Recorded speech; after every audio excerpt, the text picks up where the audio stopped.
Boris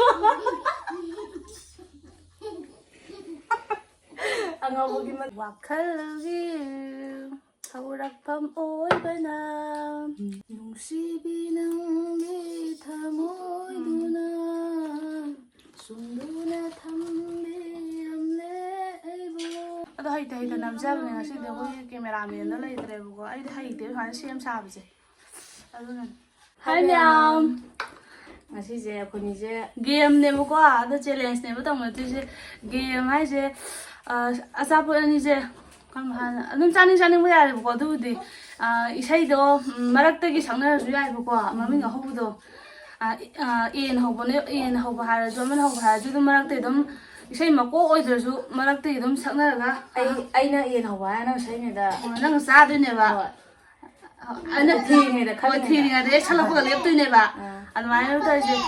Ini apa nih bu? Isinya sama kalau hewan tahu, asyik dulu hewan sih tahu so. Mai julakte. Aduh nih mai julakte, aduh video aja tahu lagi kak ya pak. Aduh mai julakte. Usi, hari ingat kan tuh aja, ingat kan pilih kau. Aduh cah jadi tuh mai mana mana, kalau angkat orang tak saya jadi cari. Aduh, kanan hana hausi ke, kanan hana haisi ke. Kemana tu dia nak kongde? Hana tahu sih. Hai, mana?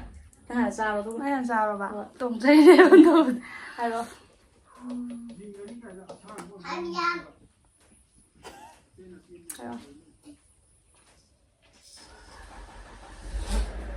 Lagi terlalu ini sini dulu. Ini sini dulu. Nah, dia ni jadi lah sama mesti bisa. Halo, sage. Ini apa masalah? Ini apa? Kau sih hamam ni kau saya tahu ke? Saya lalu itu kita berang di perbakar. Saya yang tu mungkin ni tanda kan betul. Angang na coklat pambagum, TV pambagum. Nampak? Halo, ayo dong, hari ni kau nonda. Sisin janji. Lu di kamar.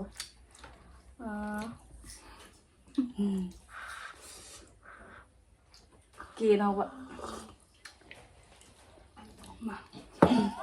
Caca kan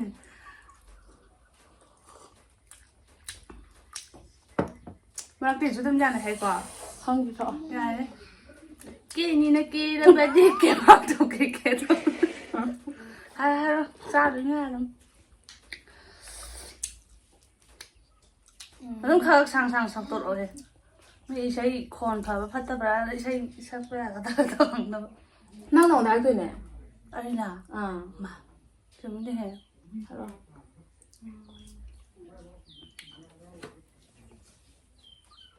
em nè sao em nào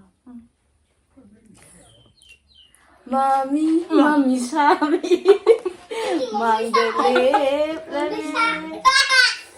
hello hai lagi gua ai nah itu terang enggak kayak kangen pak ya Yellow nào bộ Yellow sang bila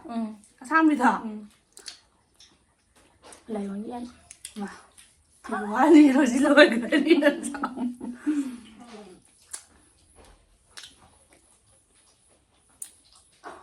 lấy đang xin nghe lắc tay buông hết đi đang đi quá đấy sao cái chưa ra biết đấy nó hào rồi trái lên tay cái đâu nó là cái ngon à rồi mới nè hồi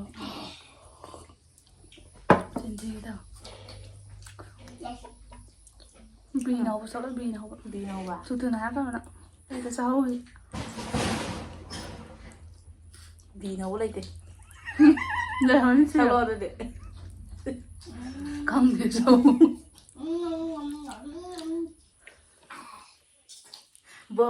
Boris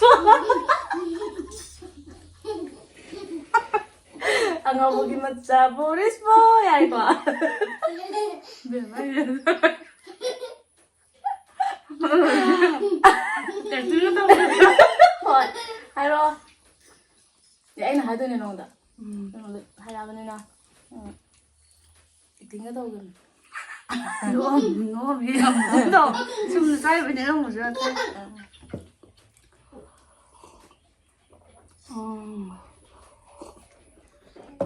Đi nào vậy? Đi nào. Thay này chơi rồi cả. Gái xây bời đi. Này sao cái gì ta rồi đó. Đã mà đã sao. Sao cái sự vật đó. Thay này dùng cũng nó tao bấm lên rồi đấy. Rồi đó.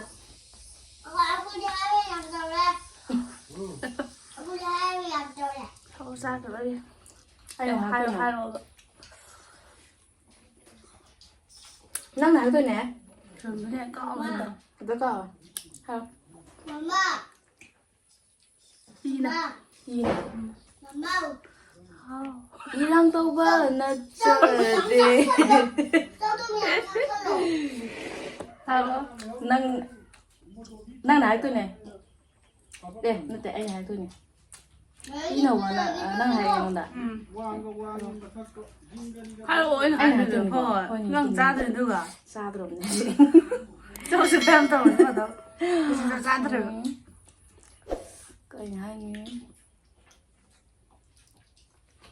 Yếm nào vậy? Em nào. Thế thực sự bây giờ sẽ ra không đi. Rồi tôi sao ra.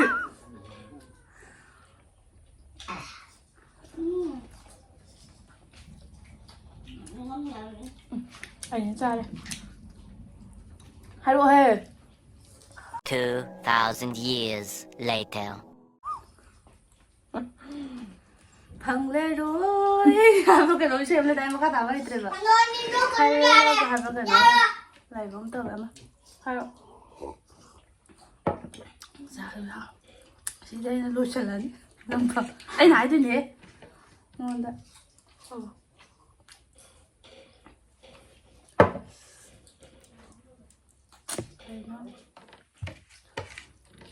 Sao do cái Nó bay nó. thế sao tôi đây tôi Sao có sáng đây?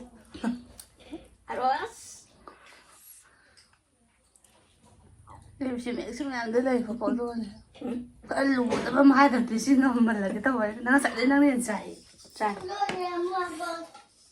sao ba đống khải đâu sao rồi hello ngoài không sao rồi Qua nào vào? không sao rồi Ya re. Một cái gì vậy? nhà gần đây bên Anh ơi, thế là khai rồi. cháu không rồi nên không anh cháu không tới rồi chứ Hay là cái quà. anh hái gì Trời, nó nổi trong tôi nó xây từ tới giờ đây.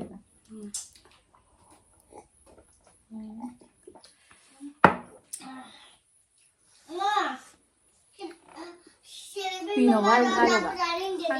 Khi nào bạn? xin à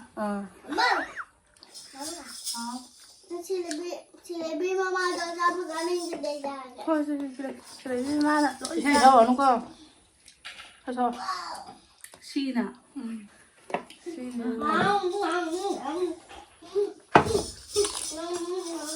Sa ba mo yung game na pumunta Sino ulit? Đây. Sao lo din ang chow chow ito? Ay, ay, si sabi niya, hindi. Đây ra bà. Đây ra.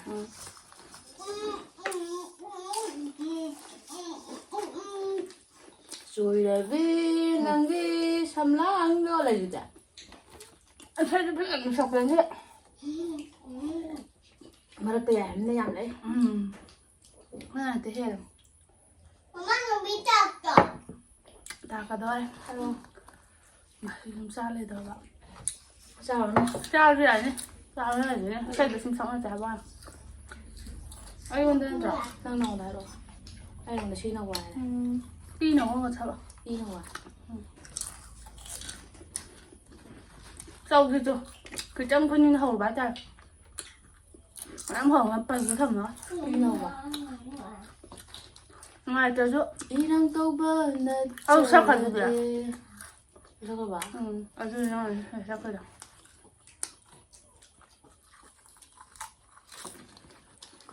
Đi nào lên nè. ꯌꯥꯏꯊꯛꯀꯤ ꯀꯩ ꯍꯥꯏꯕ ꯈꯪꯗꯦ ꯌꯥꯏꯊꯛꯇ ꯑꯗꯨꯝ ꯂꯩꯔꯦ ꯑꯩꯈꯣꯏꯅ ꯑꯗꯨꯝ story ꯊꯝꯕꯅ ꯀꯥꯎꯔꯦ ꯐꯥꯁꯦ ꯑꯗꯨꯝ ꯆꯥꯎꯀ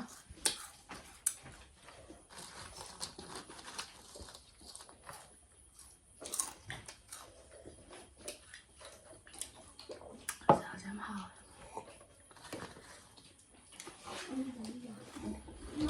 ꯌꯦꯟ ꯍꯧꯕꯗꯣ ꯌꯦꯟꯅ ꯅꯠꯇꯦ ꯌꯦꯟ ꯍꯧꯕ ꯅꯠꯇꯦꯕ ꯌꯥꯔꯁꯦ ꯚꯤꯗꯤꯑꯣꯁꯦ ꯌꯥꯝ ꯁꯥꯡꯅꯁꯨ ꯇꯧꯔꯣꯏꯗꯦꯕꯀꯣ ꯏꯁꯩ ꯃꯇꯦꯛ ꯑꯃ ꯁꯛꯅꯔꯁꯦ ꯁꯧꯗꯦ ꯈ꯭ꯋꯥꯏ ꯄꯥꯝꯖꯕ ꯑꯩꯅ ꯍꯥꯟꯅ ꯍꯥꯟꯅ ꯅꯍꯥꯟꯁꯨ ꯑꯩꯅꯁꯨ ꯌꯥꯝ ꯆꯥꯕꯅꯤ ꯃꯔꯛꯇ ꯑꯣꯏꯔꯁꯨ ꯃꯇꯦꯡ ꯑꯃꯇꯪꯀꯣ ꯈꯤꯇꯪ ꯁꯥꯡꯇꯛꯅ ꯍꯥꯏꯇꯦ ꯑꯗꯨꯗ ꯆꯄꯥꯄꯥꯔꯣ ꯆꯥꯎ ꯈ꯭ꯋꯥꯏ ꯄꯥꯝꯖꯕꯁꯦ ꯑꯝꯇꯗꯤ ꯐꯥꯗꯦ ꯄꯥꯝꯕꯗꯤ ꯄꯥꯝꯕ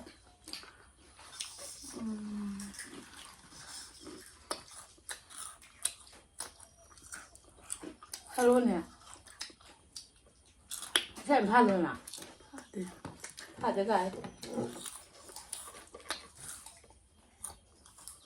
ꯋꯥꯈꯜꯒꯤ ꯍꯧꯔꯛꯐꯝ ꯑꯣꯏꯕꯅ ꯅꯣꯡꯃꯇꯁꯨ ꯀꯥꯎꯖꯕꯅ ꯍꯥꯛꯄꯨ ꯀꯔꯝꯅ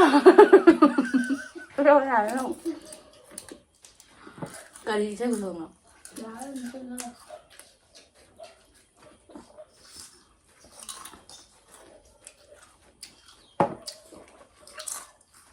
ꯁꯒꯣꯜ ꯊꯛꯊꯔꯛꯑꯒꯦ ꯆꯥꯗ ꯊꯛꯇꯣꯛ ꯇꯦꯡꯊꯣꯛ ꯌꯥꯝ ꯀꯧꯕ꯭ꯔꯣ ꯉꯁꯤꯒ ꯑꯃ ꯍꯜꯂꯛꯀꯦ ꯑꯃꯨꯛꯀ ꯆꯥꯅ ꯅꯨꯡꯁꯤꯕꯤ ꯅꯪꯒꯤ ꯊꯃꯣꯏꯗꯨꯅ ꯁꯨꯝꯗꯨꯅ ꯊꯝꯕꯤꯔꯝꯂꯦ ꯑꯩꯕꯨ ꯀꯥꯎꯔꯦꯅꯦ ꯊꯝꯒꯤ ꯀꯩꯅꯣ ꯍꯥꯏꯗꯅ ꯀꯥꯎꯇꯕ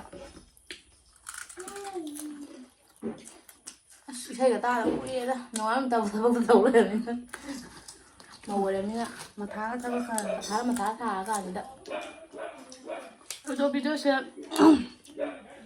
ꯂꯣꯏꯁꯤꯜꯂꯒꯦꯕꯀꯣ ꯆꯧꯁꯨ ꯃꯌꯥꯝ ꯌꯥꯝꯕ ꯆꯥꯔꯦ ꯇꯧꯕꯗ ꯁꯤꯗ ꯀꯌꯥ ꯍꯦꯟꯅ ꯆꯥꯅꯤꯡꯕ ꯑꯣꯏꯗꯕꯅꯦꯕ ꯂꯣꯏ ꯄꯨꯔꯁꯨ ꯁꯤꯗ ꯃꯌꯥꯝꯗꯣ ꯌꯥꯝꯃꯝꯕꯣꯏꯗꯤ ꯐꯕ ꯑꯩꯅ ꯈꯤꯇꯪ ꯂꯩꯔꯒ ꯑꯗꯨꯅꯅꯦ ꯑꯗꯣ ꯚꯤꯗꯤꯑꯣꯗꯣ ꯅꯨꯡꯉꯥꯏꯇ꯭ꯔꯒꯁꯨ ꯅꯨꯡꯉꯥꯏ ꯑꯗꯨꯝ ꯌꯦꯡꯕꯤꯔꯣ ꯃꯊꯪꯗꯁꯨ ꯂꯥꯏꯛ ꯀꯃꯦꯟ ꯁꯤꯌꯔ ꯇꯧꯕꯤꯔꯝꯃꯣ ꯁꯤꯁꯦ ꯁꯣꯝ ꯅꯥꯀꯟꯗ ꯈꯔ ꯆꯠꯂꯗꯤ ꯐꯔꯝꯗꯕꯅꯤ ꯅꯪꯒꯤ ꯅꯥꯀꯟꯗ ꯍꯧꯖꯤꯛꯇ ꯎꯔꯦ ꯑꯗꯣ ꯍꯩꯇ ꯅꯝꯖꯕꯅꯦ ꯉꯁꯤꯗꯤ ꯑꯩꯈꯣꯏꯒꯤ ꯀꯦꯃꯦꯔꯥꯃꯦꯟꯗꯣ ꯂꯩꯇ꯭ꯔꯦꯕꯀꯣ ꯑꯩꯗꯤ ꯍꯩꯇꯦ ꯁꯨꯃꯥꯏꯅ ꯁꯦꯝ ꯁꯥꯕꯁꯦ ꯑꯗꯨꯅ ꯑꯗꯣ ꯀꯩ ꯍꯥꯏꯒꯤꯗ ꯋꯥꯠꯂꯤꯒ ꯑꯩꯅ ꯃꯣꯏ ꯚꯤꯗꯤꯑꯣꯗ ꯃꯇꯦꯛ ꯃꯇꯦꯛ ꯌꯥꯎꯕꯁꯦ ꯅꯣꯛꯅꯔꯛꯄꯁꯨ ꯌꯥꯎꯏ ꯑꯗꯩꯗꯤ ꯏꯔꯅ ꯍꯥꯏꯔꯛꯄꯁꯨ ꯌꯥꯎꯏ ꯑꯩꯁꯨ ꯇꯧꯗ꯭ꯔꯕꯅꯤ ꯍꯥꯏꯔꯝꯃꯨ ꯈꯔ ꯂꯩꯔ